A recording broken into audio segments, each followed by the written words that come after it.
নলকূপের গর্ত থেকে অনবরত উঠছে গ্যাস, আর তাতেই আগুন জ্বালিয়ে কেউ ভাজছেন ডিম, কেউ করছেন ডিম সেদ্ধ। স্থানীয় শ্রমিক নূর মোহাম্মদের বাড়িতে এই গ্যাসের সন্ধান মিললে অন্যান্য জায়গাতেও গ্যাসের খোঁজে উৎসুক হয়ে পড়ে গ্রামবাসী। এখানে দীর্ঘ 13 দিন যাবৎ কলের বোর্ডিং করতে যায় গ্যাসের উৎপত্তি হয়েছে। প্রতিনিয়ত আমরা এই গ্যাস এখন রান্না করছি।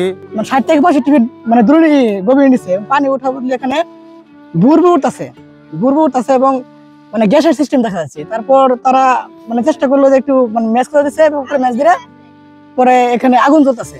তো অনেক গ্রামবাসী মনে করলো এদের তো গ্যাস, এখানে প্রচুর গ্যাস স্টোর করা আছে ধারণা করেছে, কিন্তু এখানে প্রশাসনিকভাবে কোনো উদ্যোগ নেওয়া হয়নি। ঢাকা থেকে মনে করেন দেশে আইলাম, দেশে মনে করেন পানি খাওয়ার সমস্যা, পরে মনে করেন একটা বোর্ডিং খুঁজবে গেলাম। বোর্ডিং খুঁজবে গেলে মনে করেন 60-65 জায়গায় মনে করেন ওই জায়গায় মনে করেন বোর্ডিংটা হইতেছে না, পাইপ মনে করেন মিলায়া ফালাইয়া দেয়, গ্যাসের মতন মনে করেন পানি হেনার মতন উঠতেছে মনে করেন। তারা এখানে হইলো না, তারা করলো মাটির সমস্যা হইতে পারে, হয়তো কিন্তু পচা জল আবর্জনা আছে, ওখানে হইলো না।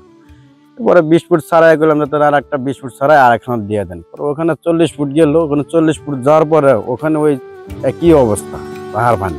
10 দিন ধরে এই গ্যাসই রান্না চলছে শেরপুরের নালিতাবাড়ি উপজেলার রূপনারায়ণকুড়া ইউনিয়নের নূর মোহাম্মদ এবং তার প্রতিবেশীদের ঘরে।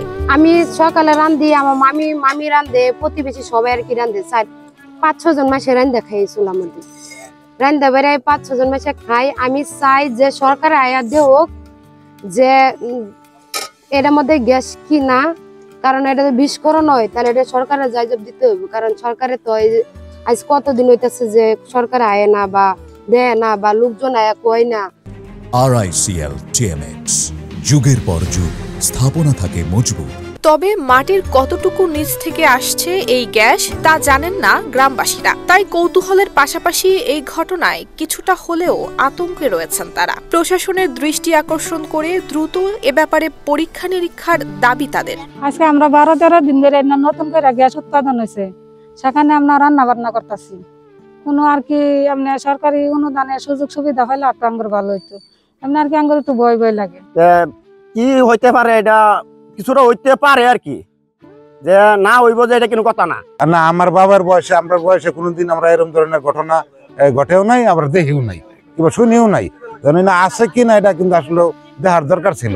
ঘটনার খবর পেয়ে সরেজমিনে তদন্ত করার আশ্বাস দিয়েছেন নালিতাবাড়ির ইউএনও ফারজানা আক্তার ববি। তথ্য পেয়েছি, তথ্য পাওয়া সাপেক্ষে আমি যে এখানকার যে তিতাস গ্যাস কর্তৃপক্ষ আছে শেরপুরের, ওনাদের সাথে যোগাযোগ করেছি। ওনারা জায়গাটা আগামীকাল সরেজমিনে পরিদর্শন করবেন এবং বাপেক্সের একটা প্রতিনিধি দলের সাথে আমার যোগাযোগ হয়েছে, তারা আজকে নালিতাবাড়ির সংশ্লিষ্ট জায়গাটি পরিদর্শন করবেন। পরিদর্শন সাপেক্ষে, প্রাথমিক পরিদর্শন সাপেক্ষে যদি গ্যাস পাওয়ার সত্যতা পাওয়া যায়, সেক্ষেত্রে আমরা ঊর্ধ্বতন কর্তৃপক্ষের সাথে যোগাযোগ করব। নুসরাত জাহান মেহেক, ঢাকা পোস্ট।